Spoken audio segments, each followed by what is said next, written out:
Alrighty. So this is the first ever recorded on the computer virtual Watch Your Voyage episode. And we have the founder of Off Grid Living Festival. How are you? Hopefully it doesn't drop out too much. We're just running off my mobile phone internet. That could be the issue, but it should be all right. Enough. It's usually pretty good. Anyway, we'll give it a go. We'll talk. If it doesn't work, we'll see it how it doesn't goes. work. Yep. So what was your full name? Kate Nottingham. Kate Nottingham. So Kate, why did you choose, how did you get involved in not only Off-Grid Living Festival, but the idea of even off-grid living? Yeah, so we've been living off grid now for about 9 years. And yeah, in the beginning, I guess we didn't even think of it, as having a name, off grid living or anything. We just bought a bush block and came to live out here with nothing. So, no power, no anything really. We just had like an esky, a couple of torches, and there was some caravans on the block when we bought it. So at least we had somewhere to sleep straight away, which was great. And then, we lived really simply for about 4 years. The only additions we made were getting a giant teepee and turning one of the caravans into a kitchen. So, we were living really simply for a long time. So that was our intro to off-grid living, and it all kind of spanned out from there. Why did you want to do it? I guess, we were drawn to living in nature. Living in a small country town where the community is really tight, and also creating our own community. So our farm was always for other people to come and visit as well and do workshops and camps and things like that. And the sustainability side of it really appeals to me, and the self-sufficiency stuff as well. So, that's a broad range of topics under self-sufficiency, but just doing it on your own and that sense of achievement. Yeah, in terms of self-sufficiency, what is the paradigm that kind of matters most to you for that? Is it hey, we're not contributing to waste or emissions, or is it we're self-sustainable in that we don't need to rely on society to be able to actually survive when push comes to shove? Yeah, I think it's a bit of both. Obviously, the mainstream system isn't that appealing to us from a sustainability point of view and just a lifestyle point of view. And then I think it's the creative side as well of being self-sufficient. And it's not so much like a prepping thing for me. It's great if something does happen to be a little bit prepared. But that's kind of not the real push. It's more about, a sense of achievement, doing it on your own. And just being creative in nature and figuring out how to live, without, packaged food and, things that come really easily. You can go and buy anything you want, but doing it on your own is much, much nicer in all regards. How are you living without packaged food? I didn't even realize that's a thing. Yeah, so we're probably not all the way there yet, especially with kids. But that's something I want to achieve in the next few years. So having a look at what we are still buying in packages and figuring out how to make that on our own. So probably, if I have a look around, the only things we're down to is kind of like muesli bars and stuff like that in packets. So we could definitely make that jump pretty quickly and go. I think that's, a low waste achievement, or zero waste. Even having a zero waste house would be amazing. But also from a health point of view, I think if you remove packaged food and have to make it all on your own, you just become so much healthier without really thinking about it. Why do you think it's healthier? Well, less processed food, definitely. They tend to throw salt and sugar and everything to make it super yummy, so you go back for more. There's reducing those ingredients. And then if you're buying everything in bulk, I'm not sure if this is, the same for everyone, but if I buy in bulk, I tend to buy whole foods, a nicer quality organic, and buying it in bulk reduces the price, which is great. So you can afford those better made products. Okay. And the reason for preservatives in packaged food, right, is so it lasts longer, yeah? How do you go about making sure that you have foods that last long, or what type of foods, now that you are doing it in the way you're doing it, are you even like interested in having last longer, and how do you do it? Yeah, yeah. So that's been an interesting journey for us because we lived for 6 years without a fridge. So that was difficult to keep things fresh. So we would do sauerkrauts and things like that that could live in jars and be super healthy. Throw that on top of anything and you've got yourself a healthy meal. So yeah, there was like, preservatives and not preservatives, preserves. So doing things, preserving them. But then, at that time with only an esky, we had to go shopping a lot more, which was difficult. But now we've got a fridge that runs on gas. So it's much easier to keep our fresh foods longer. And yeah, I guess, yeah, we What do do you mean a make our fridge own. that runs on gas? What? So I've never heard of yeah, so this. that's it. Yeah, well, I mean, a lot of people have them in caravans. So you often will find like a small one in a caravan. But we've got a larger family size one from a company called Bushman Fridges. So they make fridges for people off grid, really. And although we'd like to move away from having gas, and we will be doing that in the next 12 months, going full electric, to start with, we had to go gas. So we've got gas fridge and gas hot water. And then everything else is, and gas cooking. And then we've got a small amount of electricity. But our next step will be going full electric with everything. So everything will be powered by the sun. With solar panels? Yeah. Yeah. Are you in a location where you have like a good battery system and you get enough sunshine all year round? Yeah. So at the moment, we're living in an off grid shed, which was temporary. It's been longer than we thought. And we're currently building our real house. So that's going to be a passive solar house, north facing, and it's sort of long and skinny, so plenty of potential for solar panels on that northern side.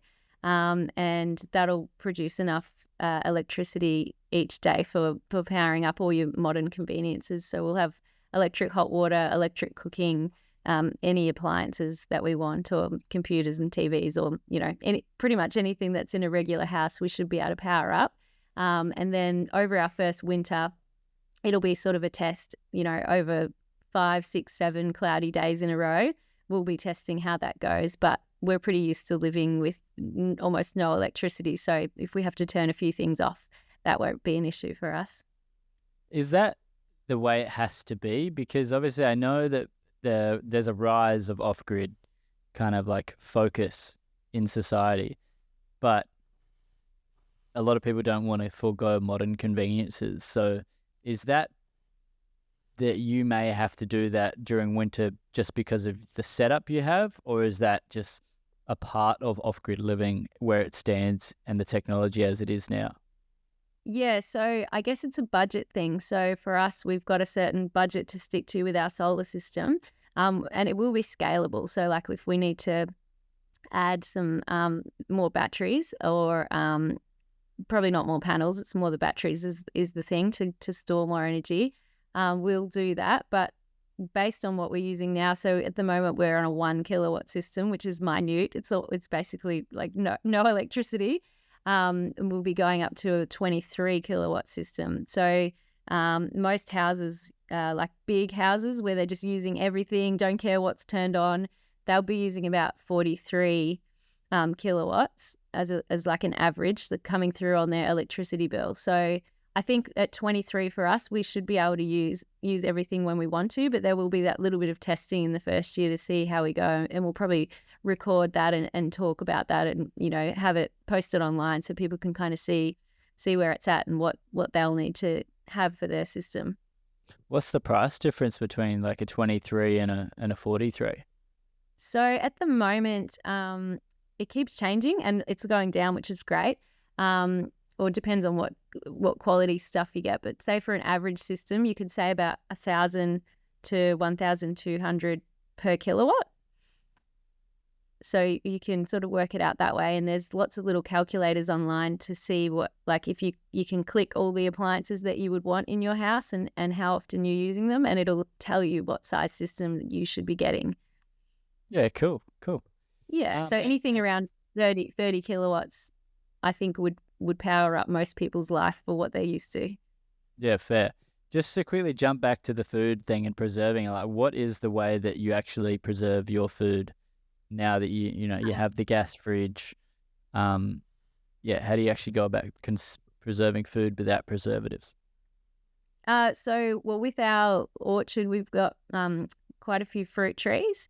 So, for example, like at cherry season, we'll get all of our sour cherries, turn them into a syrup so they can be jarred up and stored in the fridge for quite a few months. And because they're so delicious, we eat them within, over that Christmas period.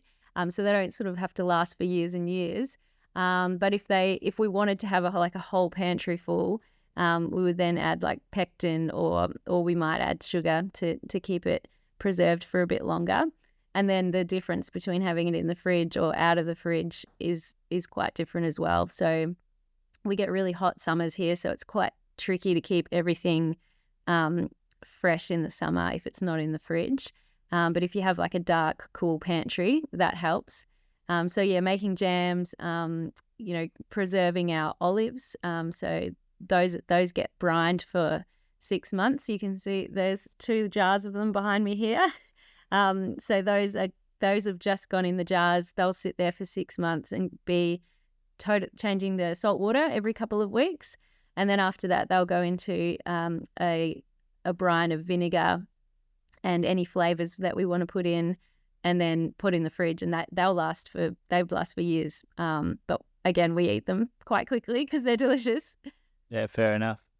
And in terms of meat, what do you eat meat, or is that a part of? Yeah, we do, but we don't really preserve it at the moment. We're just about to do our first sausage making day with some other friends around the place. So we'll butcher and make sausages, salamis, and things like that over a whole day with about 6 families. And this will be our first year of sort of seeing how we can go keeping those things. So the sausages will have to go in a big shared freezer at one person's house, but the salamis and things we can bring back here to hang, and that they should be fine just hanging here at home. Yeah, cool. And in Yeah. terms of the actual festival, how did that come about? So we were running smaller workshops here on our farm and on farms around Victoria, called the School of Self-Sufficiency. So each month we would have a 4-day camp where people would come and learn 8 different skills over the weekend. So teachers would come in and pick a topic that they're passionate about. So it might have been like permaculture or butchering, sourdough bread making, like lots of homesteading sort of topics, like growing mushrooms, things like that. So each time it was 8 different topics, and about 30 people coming along to learn those things. And then that went for about 2 years until we decided to make it a more public event so that lots of people could come at once. And that was the Off-Grid Living Festival, and that was done in a public park where we were sort of allowed to have thousands of people rather than just 30 or 40. And it just exploded in the first year. There was just so much interest in not just like the technology side of it and solar, but, all those other topics like self-sufficiency, survival skills, bushcraft, homesteading, and alternative farming as well as another really big topic. And then also the health and wellbeing area. So people were interested in how they can look after their own health and DIY health products as well. So yeah, there's lots of diversity within in the festival. Yeah, cool. And how did you actually go about finding all the different people for the workshops to begin with? I guess over the years we'd met a lot of people with the smaller workshops, so we already had like a really wonderful network happening. But yeah, lots of work calling people and just tracking people down all over Australia and inviting them to come along. Yeah, cool. And how did you get the word out to actually get people to start coming along above 30 and 40? Because I see your Instagram's pretty good. Yeah. So definitely lots of social media, and every now and then we get people on there going, haha, off-grid living advertised on the internet. And I'm like, well, actually I am at home on my computer off-grid, just running the internet off my mobile phone. So, well, it's pretty close. Do you But use Starlink? Not yet. I've actually heard about it because my son and I were outside one night taking him to our composting loo and checking out the stars while we're out there, and 60 stars, we're traveling across the sky at once, and we were like, oh my God, what is this? We were like, thinking UFOs or like, plane attack. What is it? And then came inside and Googled it and found out it's this Starlink. And then, soon after I found out that, that Starlink internet's available now. So, we're going to check that out for our new house rather than going with the NBN, which is pretty crappy, really. So I think it'll be a much better option and it'll work better into the future, I dare say. Yeah, fair. On one side, it's like, oh, wow, it's like the best thing in the internet world, I guess Starlink is. But then on the other side, you're like, how many satellites are there going to be up there moving all in unison and we're not going to see the stars? Yeah, that's right. Like, so as soon as we researched it, like the negative side of it was coming up as well on the various articles, about people who are stargazing. It was like ruins their sight, and astrologers, when they're doing the real close up, pictures of stars and planets and everything, and then it just gets totally destroyed by these satellites coming through. So, I think if they get as many up there as they want, that's going to be a bit of an issue. And there's, space junk and space law and everything that's going to come into it. Yeah, it's definitely a big, brave new world.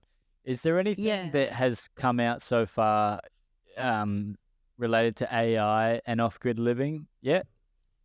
Not that I'm aware of. I'm sure that there would be. But I haven't really delved into that world yet. Like, we live pretty basic, and we include the technology in our life that we sort of need, but we don't go beyond that kind of comfort level. So but I dare say in the future there will be. I mean, there's already smart homes, but smart homes can be on or off grid. I don't think it sort of matters where the electricity is coming from for that technology. Yeah, okay, fair enough. And you were saying that a big draw card for people is doing this different style of farming. Could you delve into that and tell me what that is and why people are interested? Yeah, a lot of the people I know that live off grid are more interested in doing things chemical free.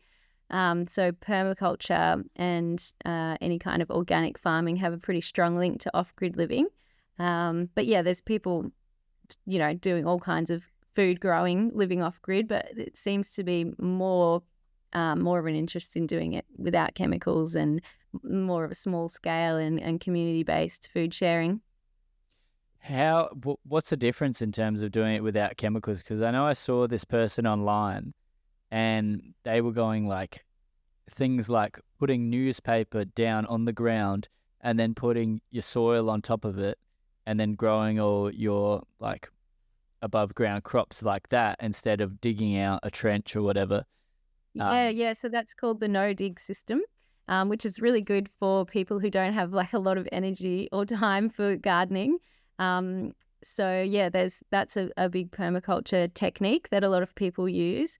But it's more about putting inputs into the soil to bring that life back into the soil without just chucking chemicals down. So composting's a big part of it. So if you go to a block and start trying to grow food and there's, the soil's pretty old and crappy, there's nothing in it for the plants to eat.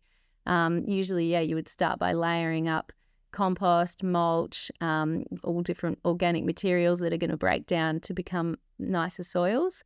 Getting that really rich soil happening. So you kind of have to like garden your soil before you can even start growing food. Fair enough. And how long does that process take? Depends on where you are, I guess.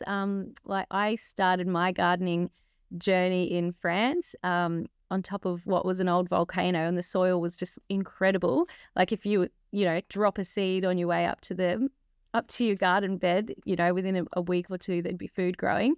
So that was really great because it was super simple, just boom, good food done on the way.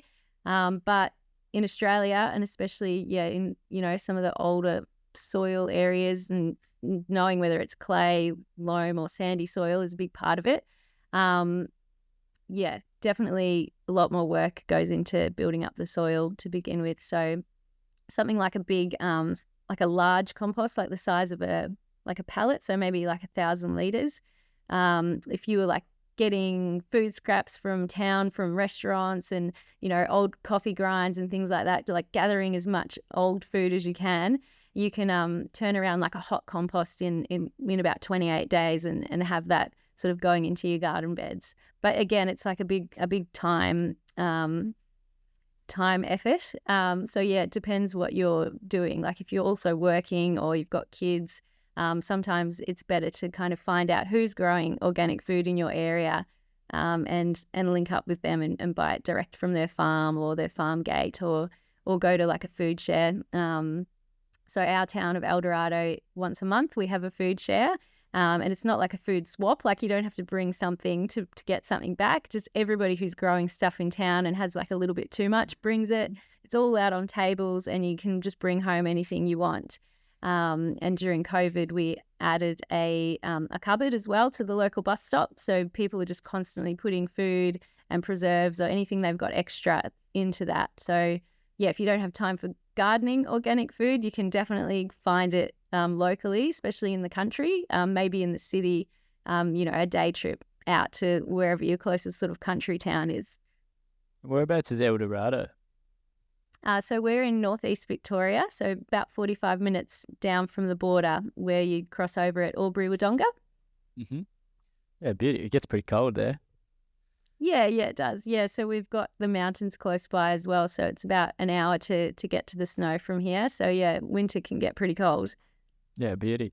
And in terms of all the different vendors you have, what would you say is like the best package people could get to do a full off-grid plan? Do you mean like what's the ultimate setup? Yeah, like what's the ultimate setup of like having the off-grid living with all the luxuries, with everything? I think if people were to sort of go like, right, I'm going to totally redesign my life, go off-grid, I think they should look at like, the heading of high tech, low impact. So finding that balance between like the technology they need to cover all their creature comforts that they can't live without, but then having a look at how much they can lower their impact on the earth, individually or as a family, or as a community. So I would be looking at solar for sure, all electric appliances, heat pump, hot water systems. If you're in a place that's hot, really hot or really cold, heat pump, air conditioners with inverters in them to like bring that power consumption down but still get the comfort. And then getting a solar system that can run everything electrically, so no gas. And then once you're comfortable, or as you're getting comfortable, start looking at upskilling. So learning how to grow food, learning how to make your own tools or repair your own tools, or repair anything really, so you can get the longest life out of it.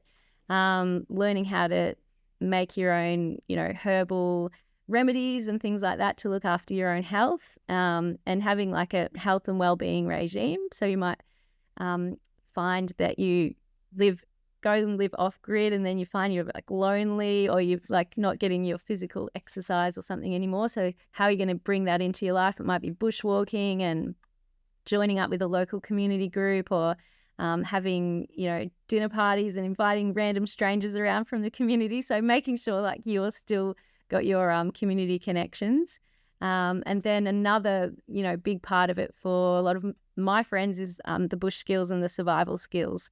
So how far can you go without creature comforts, and what can you start creating on your own? Can you make fire without matches, or can you go camping in the bush for 3 days with nothing? So those kind of off-grid challenges can be quite fun as well. What's the longest you've gone off-grid? Off-grid? I guess it would be when I was hiking. So that was a 4-day hike with next to nothing. So yeah, that would probably be it. But longest I've gone off-grid is 9 years, I guess, because I've been living off-grid for 9 years.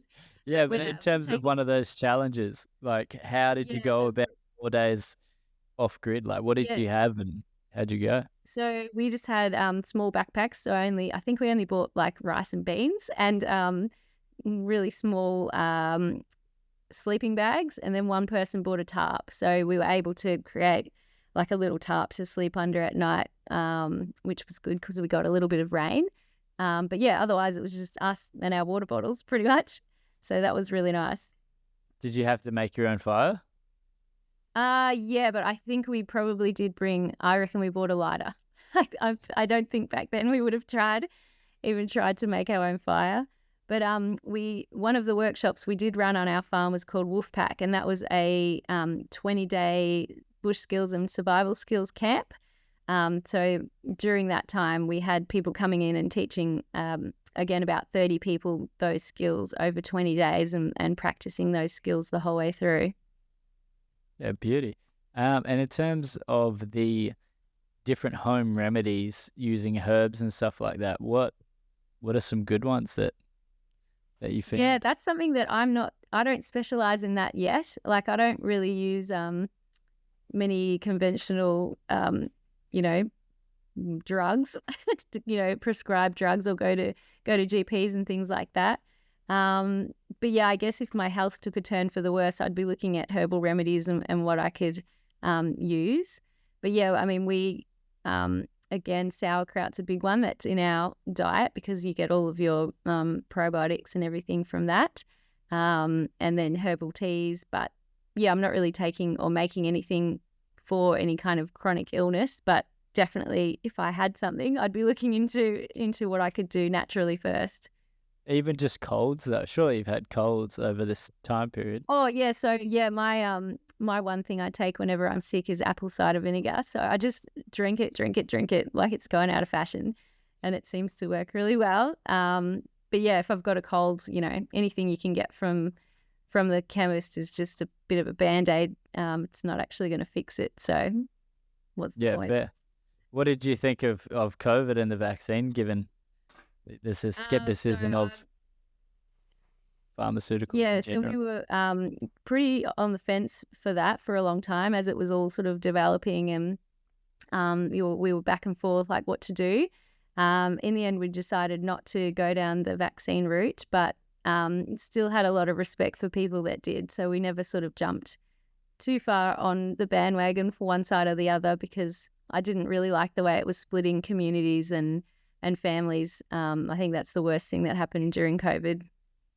Yeah, how'd you go about, obviously in Victoria, I'm from SA.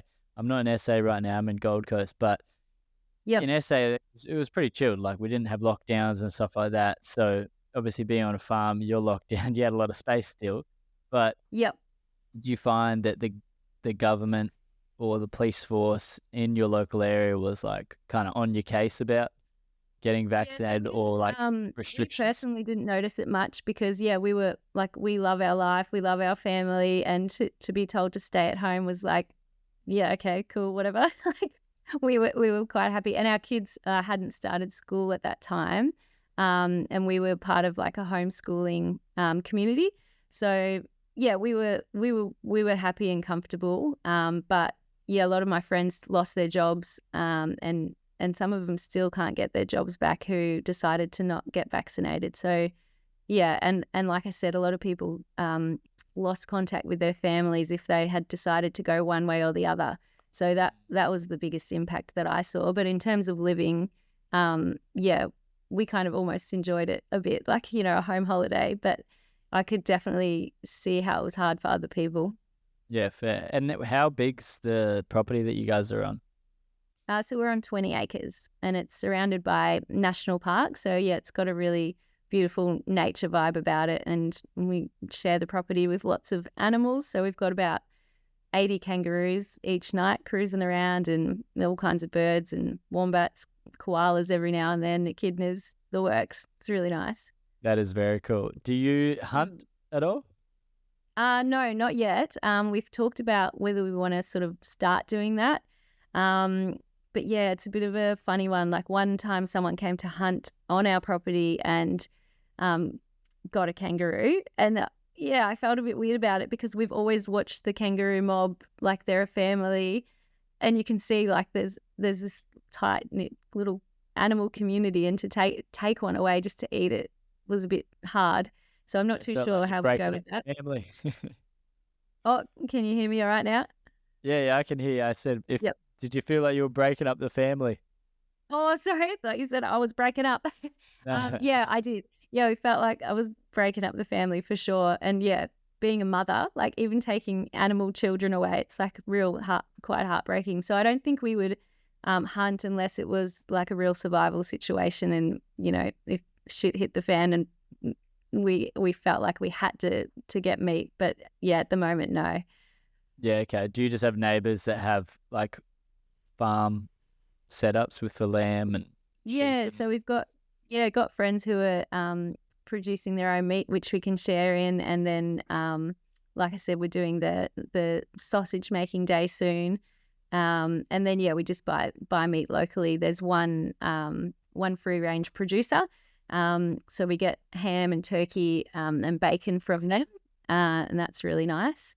And then yeah, anything else we could live without it if we want to, or if we want to treat ourselves, especially in the winter, making up a nice stew or something, we can get that locally too. yeah, fair. The In terms of like why you moved off grid in general, and obviously you're very family orientated, do you feel like city living just didn't like promote the ethos to be really family orientated? Yeah, I cannot imagine raising kids in the city. Yeah, I just Uh, can't fathom it. Tell me about your working out of that, because like I personally, I'm like, yeah, I get it myself, but I want to hear how you kind of contextualize it. Yeah, I guess I don't know, like concrete jungle. Like I don't, you walk out, the houses all back to back next to each other, which is okay if you've got cool neighbors and your friends and everything. And then you come outside, you're on the street, on the concrete, cars everywhere, like quickly racing from one place to another. Busy schedules. Even schools, like schools where there's like 60 kids per classroom compared to here. My son's just joined the local school, which has a total of 27 kids there. And like all the kids from age, prep through to 6 are friends with each other and play together. So yeah, that school community, can't see that working for us in the city with such a big amount of kids in one room. Yeah, it's just more And wholesome. I think I think the big thing for us is the people are friendlier.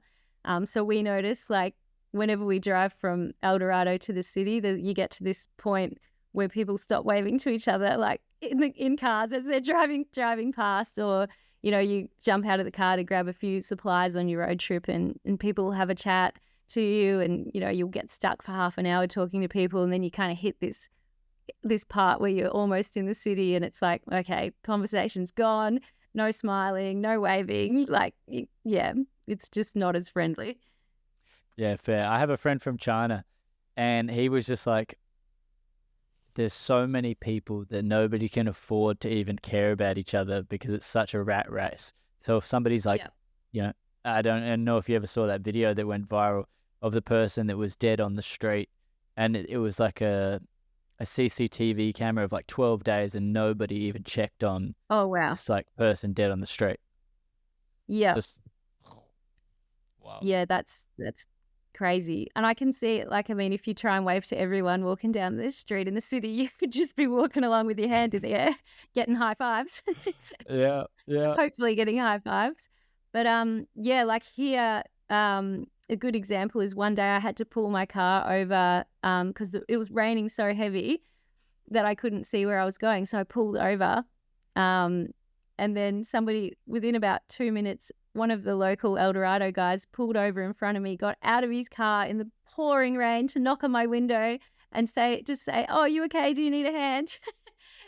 That's awesome. So yeah, if someone pulls over with a flat tire or just needs help or whatever, that help's always there. Yeah, fair. It's just, I love that. I love that. And that's why I'm talking to you, right? It's because I think off grid living is the bee's knees. I think it's great. I think we need to decentralize our communities whilst not losing all the, amenities that we love. Because I kind of Yeah. am from the vein of like, let's be a high energy society.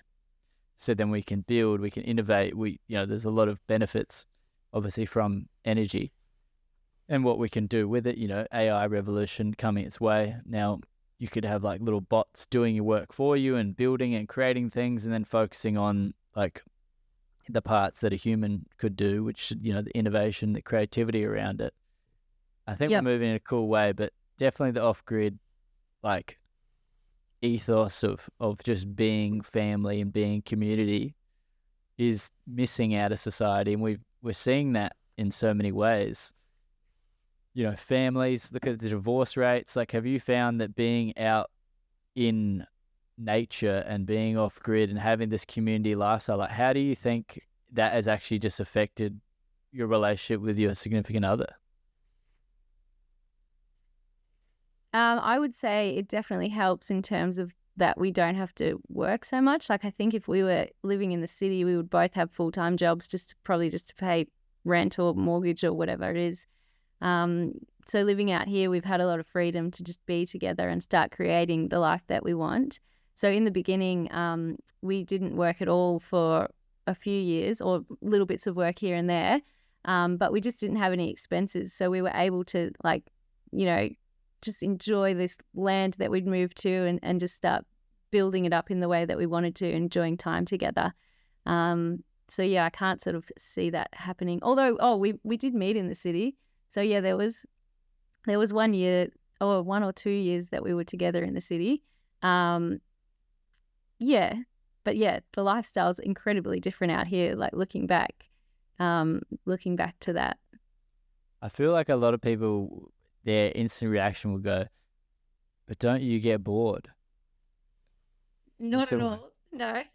So how do you not get bored? Everybody's on the eternal scroll and dopamine constantly. You sound like you've kind of unplugged from all of that. Like, how do you like Yep. remain not bored? I guess it depends on what things you get your enjoyment out of. I've lost you. Can you still hear me? I've lost I can visual still on hear you. you. I can Oh, still yeah, hear cool. you. Yep. Yeah, so I guess it depends on what you enjoy. Like, if you love going to, like, the theatre and live music, every night, that's tricky to achieve in the city, in the country. But if you enjoy bushwalking or paragliding or any kind of nature-based activities, yeah, it's all out here. And I would say I've probably got more and better friends in the country, and more diverse age range of friends as well, which is lovely. And then having kids out here, we're friends with all their families, and anything we want to do with them, nature-based stuff, they totally enjoy, So we might just go for a walk locally down the creek, and they end up playing for an hour in the water, making up their own games and everything. So yeah, there's all of that, but it's probably an adjustment if you went straight from the city to the country. But it's like a country holiday. How many amazing things do you do if you go to the country for a weekend or whatever? It's like that every day if you want it to be. Yeah. And with the off-grid living festival growing in popularity, like, what kind of people have you seen coming to the festival and spoken with? Yeah, so in the beginning, it started in 2018, and I think, off-grid culture and the term off-grid has changed so much just in those few years. So I think it was more of an alternative crowd in the first year, like people who were already kind of doing things that were within those topics. But now we're getting like a real mainstream crew coming through who are like interested in making moves towards doing those things. And those things could be anything within the festival. So, I would, there's 200 exhibitors and, up to 50, 60 workshops, all totally different. So people might be coming for one thing or another. But there's a much bigger mainstream move towards off-grid or sustainable living now we're seeing. And again, all different age groups, and yeah, people from full alternative living through to, your average Joe. Do you get a fair bit of like grey nomads coming out, or Yeah, definitely. and then Yep. the younger versions are doing like the van or the four-wheel drive, but they're just like young and doing it? Yep, absolutely. So people living in tiny homes, like more the younger crew, and yeah, cruising in vans, or parking up in vans on properties and stuff. And yeah, definitely grey nomads are coming, yeah, sometimes just for the experience because it's a really super fun day out and there's, people there that they can relate to. And others are coming along to get more tips to make their off-grid life, better or different, or just connect. And given that you run this, do you find yourself like doing heaps of these different workshops? I wish. I wish I could. I would love to have a second version of myself so I could go and enjoy the whole festival for the weekend. But no, I'm flat out during the festival, working. So I'm not just, on the computer until the festival's on and then I enjoy it. I'm just flat out for the month leading up, the month after, and then basically for the whole year organizing it. So I get to enjoy chatting to people from off-grid, lifestyles all year as we're leading into it. But yeah, I really wish that I could enjoy it myself. Yeah. And so why do the festival? Well, to inspire people. So we love this kind of lifestyle, and I love inspiring people to live more sustainably. Was the first kind of draw card. And yeah, we're just so passionate about it that we want to share it with people. And now that we're seeing more and more people are interested in it, I feel like it's, my job to keep it going. So it's almost not a choice now. Like, it's such a loved festival. I couldn't cancel it because people, they just love it so much. Yeah, beautiful, beautiful. And in terms of some of the companies that you have here, just going to go, what would you say? Because I know you've got like full RV off-grid campers themselves. Can you still hear me? I just heard a bit. Yeah, okay. You've got like full off-grid actual camper vans, and you've got battery companies, and you've got hoist systems. Like, what is some of the more innovative technologies that come through to you guys? Yeah, so we get now some of the bigger solar companies. So, again, in the first year, it was more like a DIY kind of vibe. People felt like if you wanted to go off grid, you had to do everything on your own, like setting up your solar and everything. But over the last 6 years, there's now so many wonderful electric companies that can help people set that up, to Australian standard and safety, as well as to any budget, really. So a lot of them are happy to create a small system, and then, all the way up to a massive system that will power a huge luxury home. So yeah, that help's available, and they do things like, huge solar arrays on trailers that's got all the batteries and equipment underneath, and you can take that anywhere you go. So if you're setting up a bush block, or you've got a tiny home, or if you're on the move, you can take your whole energy system with you. So that's something that's really cool, like a mobile energy system. And then, we've got lots of electric vehicles coming through. And this year, for the first time, we had secondhand electric vehicles for sale, which is something the Australian market's been waiting on. Yeah, cool. And in terms of the different houses that are purpose-built for off-grid, is there different types of building techniques for things, like insulation and cost saving and all that kind of stuff? Or is it just the same style? If you were to build a new house, if you were building a new house and you knew that you were going to go off grid, definitely you would be wanting it to be passive solar. So that's all about orientating it towards the sun. So our Australian northern sun. So in the summer, the sun will go, directly above the house, up and over. But in winter, it'll move forward to the north and be traveling along the front of your house, if you're north facing. So during the peak of winter, you're still capturing all that sun into your solar system. But then if you've also got all your glass doors and windows along that side, because the sun's lower, it'll be still coming in through the windows in winter and heating up your house. So often you won't need any heating at all. And then in summer, because it's higher, it's going up and over the roof and not coming in those windows, and you're keeping it cool in the summer. So some really great designed passive solar homes, they might only put the fire or the heating on for a month or less in the year, only on those really extreme days.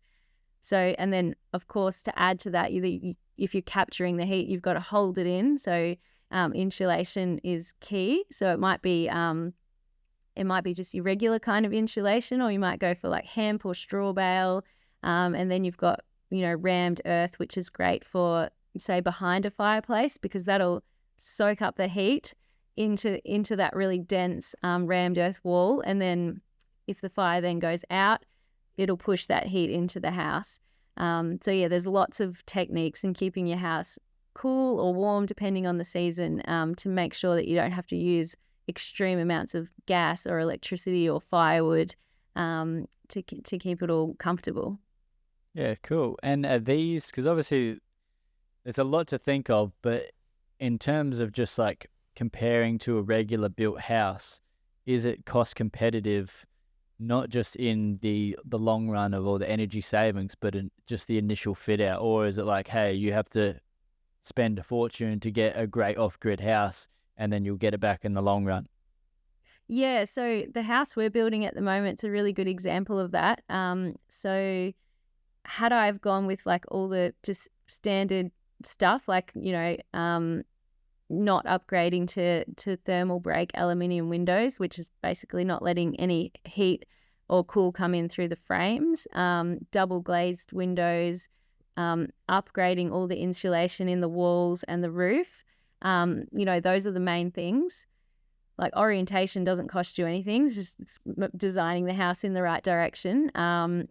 But then you can go a bit further. Oh, back to, what we've done. I would say it cost us probably about an extra, probably 30,000 to boost it up to make sure it's going to perform well.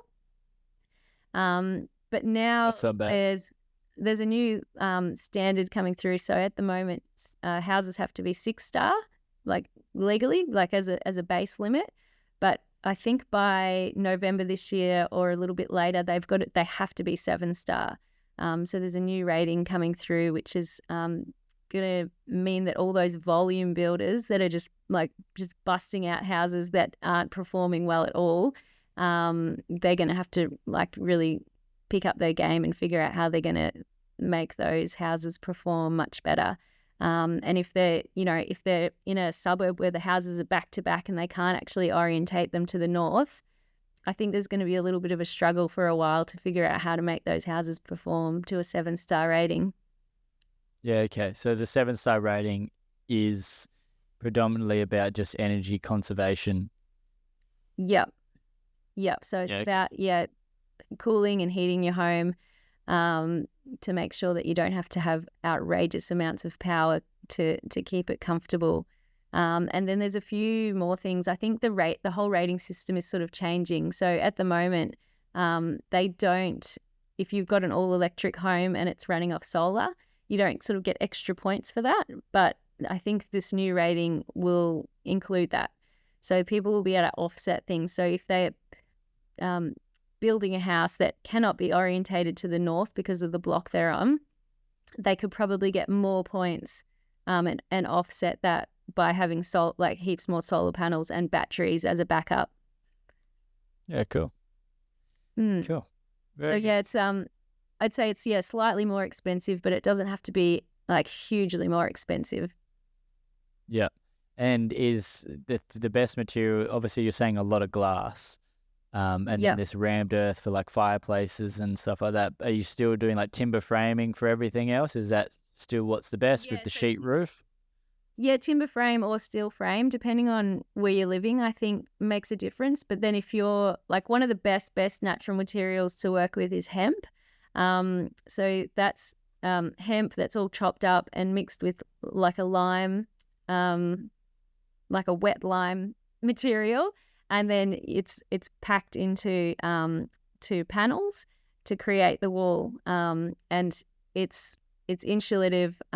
Rodents hate it, termites hate it, and it's also fireproof. So that's one of the best natural materials to use. But it's kind of slow going in Australia. Like, there is definitely hemp houses being built, but it's yet to become something that's like, you see every 10th house or something built with hemp. So yeah, hemp, so it doesn't straw have bale. economies of scale yet. Yeah. And because we're not growing it here in Australia a lot, so I think it's only been about 12 months since people have been allowed to grow hemp for building purposes in Australia. So I reckon in about probably 10 years, it'll be much easier to do. And also getting ticked off from council for permits and everything, like you've got to prove that the material should and can be used at the moment as an individual, whereas it should just be part of the Australian standard. Yeah, okay. Yeah, so it sounds like there's just a lot of loopholes to go through to even use it. Yeah, and we're moving in that direction, but it'll take a while. So like straw bale and mud brick have been the most commonly used natural building material so far, and also rammed earth. But I think hemp's gonna smash them all in the next 10 years. I mean, it makes sense, right? The density of growing hemp is very small, and the amount of water it takes is very Yeah, small. So I guess it yeah, would it's just come super down easy to to farm. processing plants. Yep. So yeah, the only processing plants I know in Australia are just like sort of backyard operations at the moment. And I think a lot of the hemp builders are still buying their hemp and lime in from France. So yeah, once we can get it all local, it'll bring the costs down, and if we can get it into the Australian building standards, then people won't have to, do all their own engineering documents and everything to prove that it's going to be fine. Is there other places in the world that are full functioning using hemp that are a bit of a gold standard? I'm not too sure what the best ones would be. I'm thinking it's probably France because that's where they're getting their best materials from. But yeah, I'd have to look into that. I'm not too sure. Yeah, okay. Beauty. All righty. Hmm. Well, I've got to run, so thank you so Yep. much for your time. I really Yeah, appreciate no it. worries. Great At to some chat. point, I'm keen to come out to this festival. Yeah, that'd be good. Where are you based generally? Are you in Victoria or South Australia? I'm South Australia, yeah, Yep. but I'll have to do a road trip. I'll come across, Yeah. go Well, camping. we get people coming now from WA and Darwin and all kinds of things, and they come and camp out for the whole week. So yeah, people are coming from all over Australia. Yeah, beauty. Well, thank you very much. And Yeah, where thank can we you. find you online? What are your handles? So offgridevent.com.au and then slash offgrid living for anything else, or offgrid living festival. Sorry. Beautiful. Well, thank you. Good one. Have a good day. See ya. You too. Bye.